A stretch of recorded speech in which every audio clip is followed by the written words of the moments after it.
All right, we're going to go on to our next macromolecule. So far we've done carbohydrates and lipids. Next one up for us is nucleic acids. Nucleic acids have one big job. They store and transmit genetic information. These are the things that are responsible for the way you look and the functions that are carried out by each one of your cells.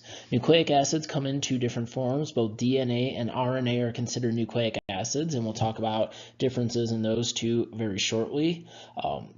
DNA is kind of where everything starts because that's RNA is a copy of DNA that actually gets to leave the nucleus. But again, we'll talk about the difference in those because they are structured slightly differently. But what's in DNA is the code for proteins. It's a code for the specific amino acid sequences that are going to create the proteins through the processes of transcription and translation, and those proteins are going to carry out all those functions within the cell. So when we're talking about DNA, the monomers for DNA is what's called a nucleotide. And a nucleotide is actually built up of three separate things. You have a base, which is a nitrogenous base, is another word that you'll hear for that. Our nitrogenous bases for nucleic acids come in 5 different forms. The pyrimidines are one ring. If we look at each one of these 3 pyrimidines, cytosine, thymine, and uracil all have one ring in their chemical structure. You can also have purines, which have 2 rings. We have one ring right here, another one right here in adenine, and guanine looks similar, but again, just slightly different chemical structures in these is going to create different bases. You should know which ones are purines and which ones are pyrimidines. One thing that we learned in college was the term PUGA2. Pu, Pu for purines, Ga, Ga for guanine and adenine, and 2 for the number of rings, 1, 2. So if you can remember PUGA2, you can remember that the purines are always going to be guanine and adenine. And then the pyrimidines are everything else, cytosine, thymine, and uracil. In addition to that nitrogenous base, you also have either a ribose or a deoxyribose. And seeing that OSE at the end, that should tell you that that's a sugar.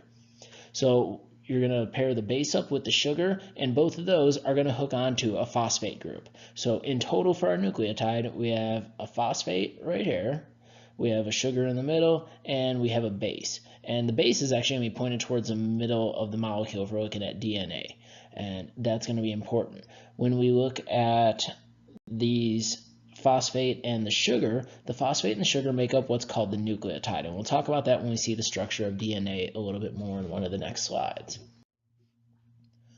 2 types of nucleotides, again, oligonucleotides, it's more than one nucleotide put together, but it's not very many, less than 20. A polynucleotide, poly meaning many, is a really long nucleic acid. And some of these nucleic acids, DNA, get ridiculously long. If you actually took all of your DNA and stretched it out end to end, it would reach up to the moon, which is pretty wild considering that's all wrapped up in these cells. But again, stuff gets wrapped up, it gets scrunched up, and it fits in tiny little packages. But you have a ridiculous amount of DNA.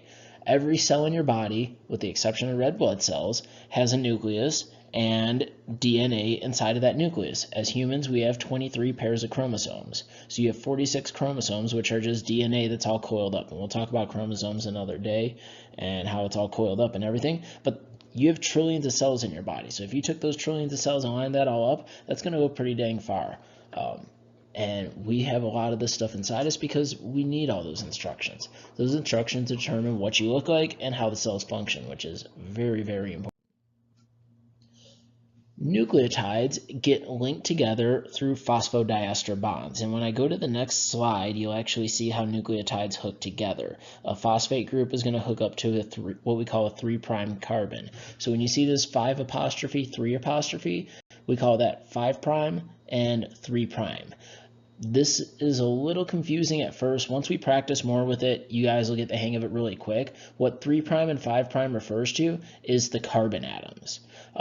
There's 5 carbons in a ribose and a deoxyribose, and we number them 1, 2, 3, 4, 5. So when we talk about the 5' end and the 3' end, that just tells us which direction the sugar is pointing in the DNA strand. And when we see it on this picture, this should make a little bit more sense.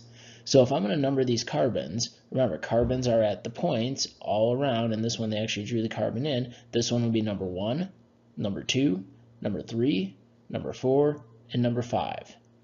On this next nucleotide, I have my base, I have my sugar, and my phosphate. Carbon number 1, number 2, number 3, number 4, number 5. If you notice, 3 is always going to be on one end, 5 is always going to be on the other end, depending on the top or bottom, depending on which way the DNA is oriented.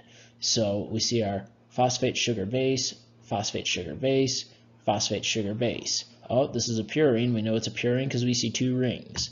So that's stuff that we should be remembering. The phosphodiester bond occurs between the phosphate and the 3' carbon. So if we look at right here, look at what this is saying. Condensation reaction. What does that mean? That means the water is going to get taken out, and I have HHO. H2O is going to be our water molecule. So if we go from the left side over to the right side, now I created that phosphodiester bond in the backbone of the DNA, and we also have a molecule of water. So that's sort of what's going on as we talk about nucleotides linking, and they just make this long chain, which will eventually become your DNA strand.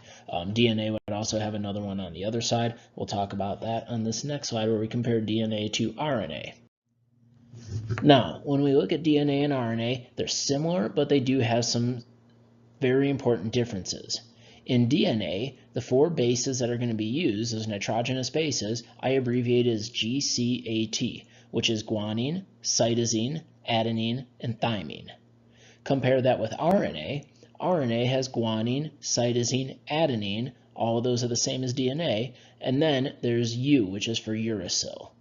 So RNA is the only one that has uracil, DNA is the only nucleic acid that has thymine. So if you ever see a strand of nucleic acid, and I say identify them, if you see a U, you automatically know I'm looking at RNA. If you see a T, you automatically know I'm looking at DNA.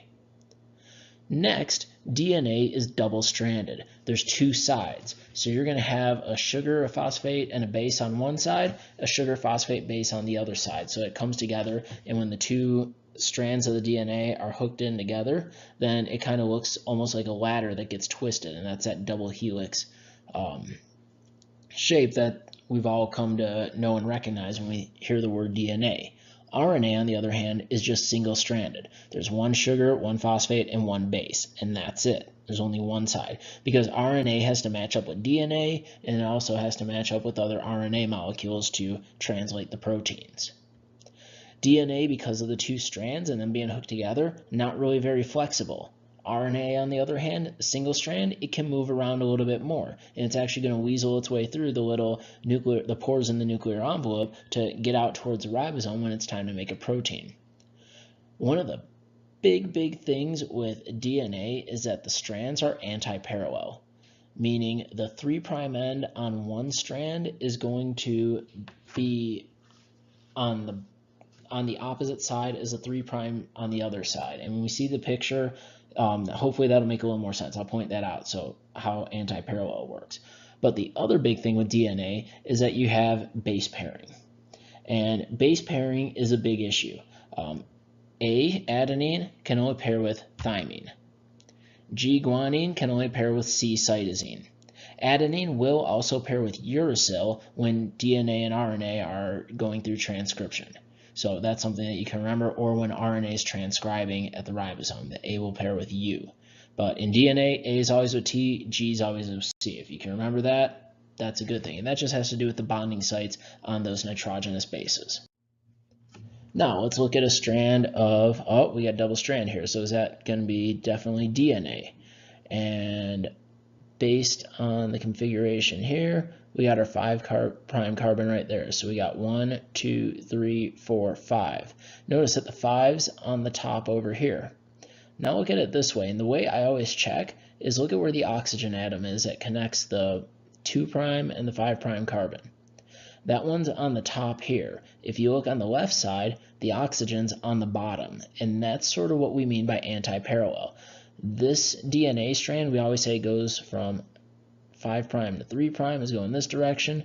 This one's going the other direction. So we got 5' end down here, 3' end on top, 5' end on top on the other side, 3' end on the bottom. And as we talk about replication and protein synthesis and all that, we'll talk more about that. So if that hasn't made sense yet, don't worry about it. We'll get there.